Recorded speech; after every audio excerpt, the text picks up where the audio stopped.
Voter പട്ടിക ക്രമക്കേടിൽ digital പ്രചാരണത്തിന് തുടക്കം കുറിച്ച രാഹുൽ ഗാന്ധി വോട്ട്ചോരി.in എന്ന പേരിൽ കോൺഗ്രസ് പുതിയ വെബ്സൈറ്റ് ആരംഭിച്ചു. ദില്ലിയിലെ കേന്ദ്ര തെരഞ്ഞെടുപ്പ് കമ്മീഷൻ ഓഫീസിലേക്കുള്ള പ്രതിഷേധ മാർച്ചിൽ 300 ഇന്ത്യ സഖ്യ എംപിമാർ പങ്കെടുക്കും. തുടർ നീക്കങ്ങൾ ആലോചിക്കാൻ മുന്നണി നേതാക്കൾ നാളെ യോഗം ചേരും. തെരഞ്ഞെടുപ്പ് കമ്മീഷനെതിരായ ആരോപണം രാജ്യമാകെ ചർച്ചയാക്കുകയാണ് കോൺഗ്രസ്. വോട്ട്ചോരി.in വെബ്സൈറ്റിൽ കയറിയാൽ വോട്ടർ പട്ടിക ക്രമക്കേടിന്റെ രേഖകൾ കാണാം. കോൺഗ്രസ് ക്യാമ്പയിനിൽ പങ്കാളിയാകാം. ജനാധിപത്യത്തെ സംരക്ഷിക്കാനുള്ള പ്രതിഷേധത്തിൽ പങ്കാളികളാകണമെന്ന് സാധാരണക്കാരോട് രാഹുൽ ഗാന്ധിയുടെ ആഹ്വാനം. इस कैंपेन का पूरा समर्थन कीजिए. Please support this campaign fully. हमारे वेबसाइट पे पूरा का पूरा इन्फॉर्मेशन है, डेटा है. आप इस मूवमेंट में शामिल होइए और हिंदुस्तान में जो वोटर चोरी हो रही है उसको रोकने का काम कीजिए. धन्यवाद.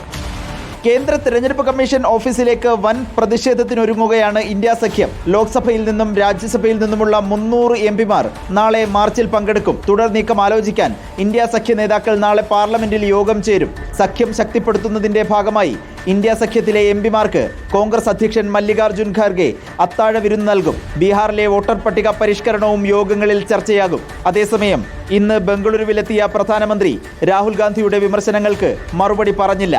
റിപ്പോർട്ടർ, ദില്ലി.